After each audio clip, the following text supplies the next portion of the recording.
Hello बच्चों, तो चलिए इस प्रश्न को पढ़ते हैं। क्रेमर नियम की सहायता से निम्नलिखित समीकरण निकाय को हल कीजिए। a प्लस बी गुणा x minus A minus B गुणा वाई बराबर 4ab। a माइनस बी गुणा एक्स प्लस बी वाई बराबर 2 गुणा a² माइनस बी स्क्वायर। तो देखो, क्रेमर नियम की सहायता से हमें इस समीकरण निकाय को हल करना है। तो प्रश्न में आगे बढ़ने से पहले इस प्रश्न से संबंधित जो मुख्य उदाहरण है उसकी हम चर्चा कर लेते हैं। तो देखो, मुख्य उदाहरण क्रेमर नियम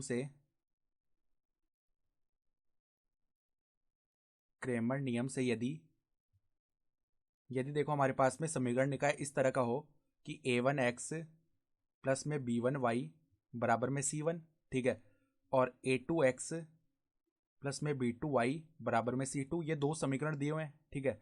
यदि हमें यहाँ से x और y के मान पता करने हो तो क्रेमर नियम से हम क्या बोल सकते हैं कि x का मान जो है वो डेल वन बट्टा में डेल के बराबर आता है, और y का जो मान है वो डेल टू बट्टा डेल के बराबर आता है। जहाँ डेल का जो मान है वो क्या होता है, सारणिक, जो यहाँ पर x और y के गुणांक है उनसे जो बना सारणिक होता है 2/2 का, अर्थात a1 a2 b1 b2, ये सारणिक होता है। और डेल वन का जो मान होता है वो क्या होता है, यहाँ पर x के गुणांकों के स्थान पर हम अचर पद लिख लेते हैं, तो c1 c2 b1 b2। और जो डेल टू होता है वो क्या होता है, अब की बार हम y के गुणांकों के स्थान पर ये अचर पद लिख लेंगे, तो a1 a2 x के गुणांक तो ऐसे ही रहेंगे और ये बन जाएगा c1 c2। तो ये होते हैं। तो इस प्रकार कार्य करता है क्रैमर नियम। तो अब देखो हमारे पास में समीकरण निकाय दिया हुआ है, तो सबसे पहले हम डेल का मान याद कर लेते हैं। तो देखो डेल यहाँ डेल बराबर में देखो एक्स और वाई के गुणांक लिख लेते हैं। तो पहली पंक्ति में आ जाएगा a प्लस बी और माइनस ए माइनस बी, तो a plus B minus A minus B. और दूसरी पंक्ति में क्या है, a माइनस बी और a प्लस बी, तो a माइनस बी और a प्लस बी। तो इस सारणी का मान हम याद कर लेते हैं। तो क्या आएगा, देखो a प्लस बी का तो स्क्वायर और माइनस पहले सूत्र का, फिर यहाँ पर भी माइनस लिखा हुआ है तो प्लस आ जाएगा, और a माइनस बी का स्क्वायर।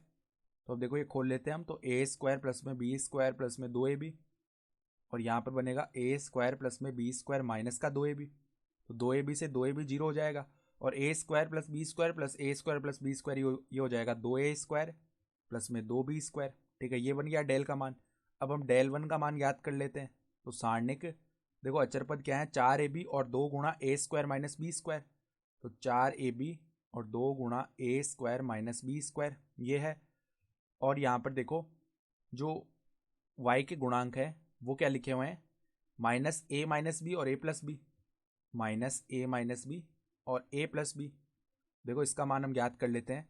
तो पहले a प्लस बी जो है वो गुणा होगा किससे, 4ab से, और फिर माइनस माइनस यहाँ पे प्लस बन जाएगा क्योंकि a माइनस बी के आगे भी माइनस है, तो प्लस a माइनस बी किससे गुणा होगा, 2 आगे आ जाएगा गुणा में a² माइनस में बी स्क्वायर, ये बन गया, ठीक है। तो अब देखो यहाँ से गुणा कर लेते हैं। तो 4a² बी प्लस में 4ab² प्लस में 2 को एक बार बाहर लिया, तो a³ माइनस ab², ठीक है, माइनस में a² बी प्लस में b³, ये बन जाएगा।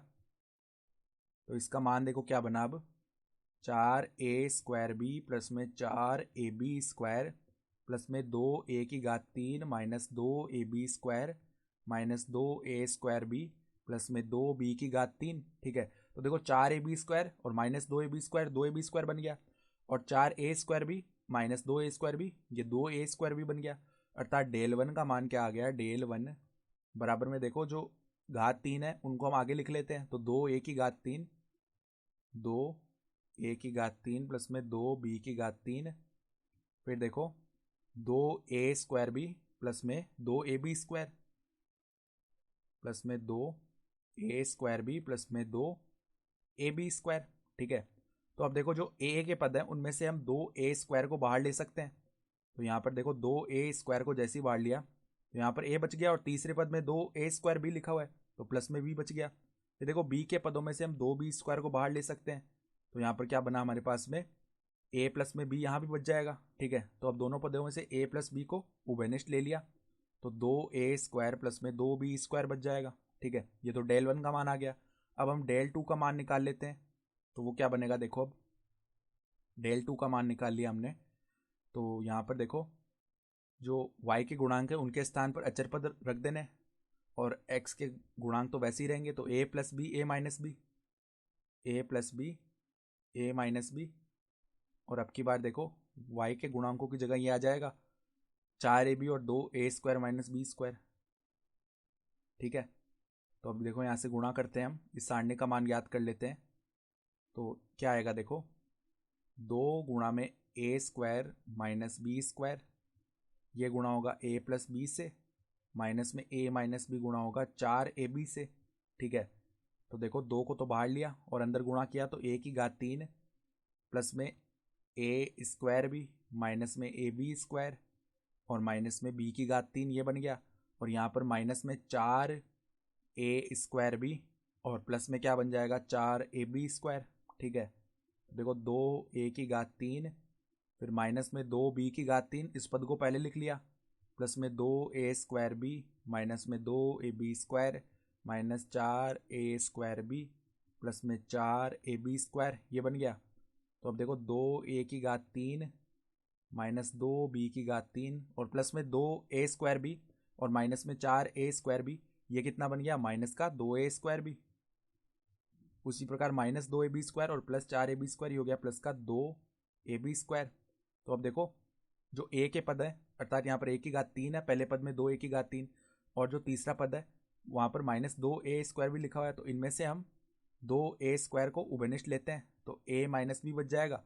फिर b के पदों में से हम क्या करते हैं, यहाँ पर प्लस में 2b² को उभयनिष्ठ लेते हैं, तो a माइनस बी बचेगा। तो अब इन दोनों पद में से हम a माइनस बी को उभयनिष्ठ ले सकते हैं, तो यहाँ पर 2a² प्लस में 2b² बच जाएगा। ठीक है, तो ये डेल टू का मान आ गया। अब देखो क्रैमर नियम से x का जो मान है वो डेल 1 बट्टा में डेल के बराबर आएगा, तो डेल 1 का मान हम निकाल चुके हैं, क्या है a प्लस बी गुणा 2a²।